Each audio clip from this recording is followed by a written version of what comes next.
आज पत्रकार परिषदची बैठक घेतली आणि राज्य निवडणूक आयोगाने जे 4 नोव्हेंबर रोजी निवडणूक कार्यक्रम जाहीर केला त्याबद्दल सगळ्यांना माहिती दिली आहे. आमची जी आचारसंहिता आहे ती 4 नोव्हेंबर पासून लागू झाली आहे, जेव्हापासून कार्यक्रम जाहीर झालाय. 3 डिसेंबर पर्यंत जोपर्यंत निकाल जाहीर होत नाही तोपर्यंत आचारसंहिता लागू राहील. 4 नगर परिषदांमध्ये या जिल्ह्यामध्ये निवडणूक होणार आहे. नंदुरबार, शहादा, नवापूर आणि तलोदा.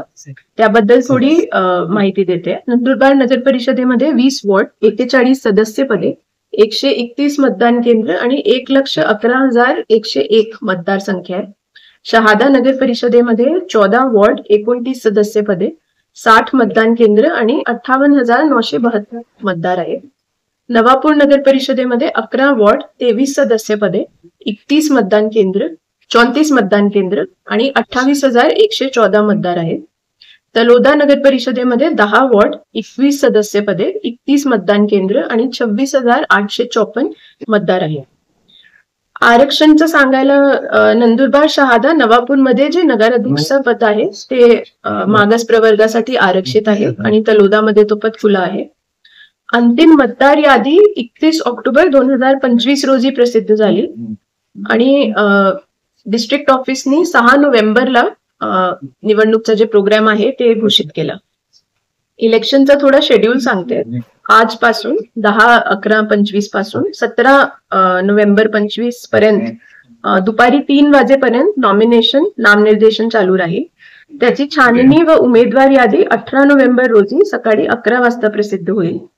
अपील असल्यास 25 नोव्हेंबर पर्यंत जिल्हा न्यायाधीशांकडे करता येईल आणि मागे घेण्याची अंतिम तारीख 21 नोव्हेंबर आहे. अंतिम उमेदवार यादी व चिन्ह वाटप 26 नोव्हेंबरला केल्या जाईल. मतदानची तारीख 2 डिसेंबर 2025 7:30 सकाळी ते संध्याकाळी 5:30 या वेळेत होईल. मतमोजणी व निकाल 3 डिसेंबर 2025 सकाळी 10 वाजल्यापासून सुरू होईल.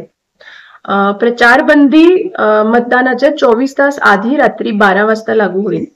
प्रचाराच्या शेवटच्या दिवशी रात्री 10 नंतर सभा, मोर्चे, ध्वनिक्षेपक वापर निषेध आहे आणि इलेक्शनचा जे निकाल आहे ते 10 डिसेंबर पूर्वी राजपत्रात प्रसिद्ध केला जाईल.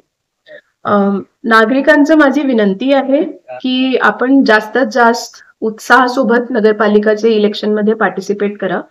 मॉडेल कोड ऑफ कंडक्ट आचारसंहिताचं उल्लंघन जिथे पण दिसला कृपया करून आम्हाला आमचे निर्देशनास आणा. प्रत्येक निवडणूक निर्णय अधिकारी यांचे ऑफिसमध्ये एक नंबर जाहीर केला ज्यावर आपण सगळे कंप्लेंट करू शकतात आणि त्या कंप्लेंटचं इमिजिएट रिड्रेसल त्यांची टीम मार्फत करता येईल. आणि काही पण उल्लंघन एकदा आचारसंहितेचं झालं तर त्यावर तातडीने कायदेशीर कार्यवाही केली जाईल. सगळ्यांना मी आवाहन करते की शांततेत नियमबद्ध आणि निष्पक्ष मतदान करण्याची सगळ्यांची सामूहिक जबाबदारी आहे आणि यामध्ये आपण जास्तीत जास्त पार्टिसिपेट करू.